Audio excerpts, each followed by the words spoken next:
Hello বন্ধুরা, pasta খেতে কে কে ভালোবাসো? তার ওপর যদি সেটা হয় হোয়াইট সসেস চিজ পাস্তা। বাচ্চা থেকে বুড়ো সবাই কিন্তু ভীষণ ভালোবাসে। পুকুকে প্যাকেট কিনে দিয়েছি কয়েকবার, একদম পোষাতো না, মানে বাচ্চাদেরই পেট ভরে না ওইটুকু প্যাকেটে। তাই ভাবলাম বাড়িতে ট্রাই করি, তাহলে সবার হয়ে যাবে। 200 মতন পাস্তা নিয়ে চলে এসেছি লুজ। দেখো, পাস্তাটাকে যেমন চাউমিন করে ওরম জলের মধ্যে একটু রিফাইন তেল দিয়ে সেদ্ধ করে জল ঝরিয়ে নিয়েছি, আর এদিকে কড়াইতে দিয়ে দিয়েছি একটু বেশি করে মাখন, 2 চামচ ময়দা, তারপর দিয়ে দিলাম ওর মধ্যে শুকনো লঙ্কা কুচিয়ে, মানে যেটা চিলি ফ্লেক্স। তারপর দিয়ে দিলাম দুধ, আর একটা অরিগ্যানোর প্যাকেট এনেছিলাম, আর নুন দিয়ে দিলাম একটু পরিমাণ মতন।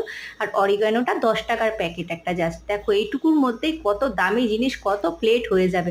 তার ওপর এবার দুধটা ফুটে গেলেই দেখো আমি পাস্তাটা ওর মধ্যে ঢেলে একটু গোলমরিচের গুঁড়ো, লাস্টে আবার একটু অরিগ্যানো আর গ্রেট করে রাখা ঘরে আমার চিজ ছিল, গ্রেট করে চিজটা দিয়ে দিয়েছি, নাড়াচাড়া করে নামিয়ে নিয়ে অসাধারণ খেতে। বাড়ির সবাই ভীষণ ভালো খেয়েছে। ঘরেই তোমরা কিন্তু ট্রাই করতে পারো। ওপর দিয়ে বাটার দিয়ে পরিবেশন করলাম, দেখো পুকুর এক্সপ্রেশনটা। আজকের মতো টাটা।